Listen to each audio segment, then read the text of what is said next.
I was praying to God because that's when I came back to God, and I was praying and I was like, God, what is my purpose? What do you want me to do? And he told me, he said to me, he took me to Genesis 2:18. You're going to help your husband build a kingdom ministry. I was angry back then. I didn't realize that years later, I was still angry about that same concept that God told me, help her. Because I was thinking, I'm asking you what's my purpose. You're saying you're going to help him with his ministry. So I watched him doing ministry, and I was angry. I wanted to do that, not my position, not my role, not what I'm supposed to do.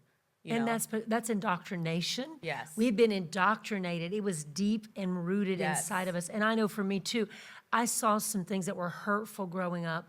And my mom had some hurts in her life. Yes. And I didn't realize how much of her hurts had been put in me, Yes. pushed in me. I saw, I guess I saw the inequality. Yes. And because of what I was being fed at school, I saw it as that's because he's a man and she's a woman. Exactly. And it became a label issue instead of an individual issue.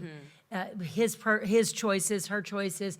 It was because she's a woman and he's a man.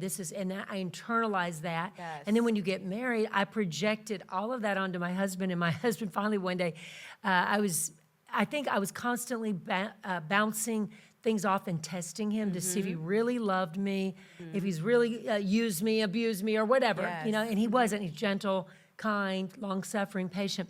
And one day he finally just said to me, I don't know how to get it through your head that I love you Yes. and that you don't have to compete with me. I'm not going anywhere. I'm not going to hurt you. If I do, it's not on purpose, and I will ask for forgiveness. I'm not somebody that's hurt you in the past. Yes. I am here for you. And it broke me because I realized, wait a minute, as much as I pushed back at him to try to Yes. almost get him to play the role that I thought men had to have and that they were, because I Yes. believed internally. You know, we can see that with racism. We can see with anything. People, Yes. if they believe a lie, then they're going to project that lie Exactly. into the situation, and it's going to filter everything. And so Yes. I filtered his love for me through what I believed about men. I did too. Until finally, and it took years, honestly, you know, 3 children, 4 children, you know, Yes. that I had to come to the place, God, you love me, and I can trust you, and I trust your word and your system and what you set up, man and woman. And I also trust my husband. Yes.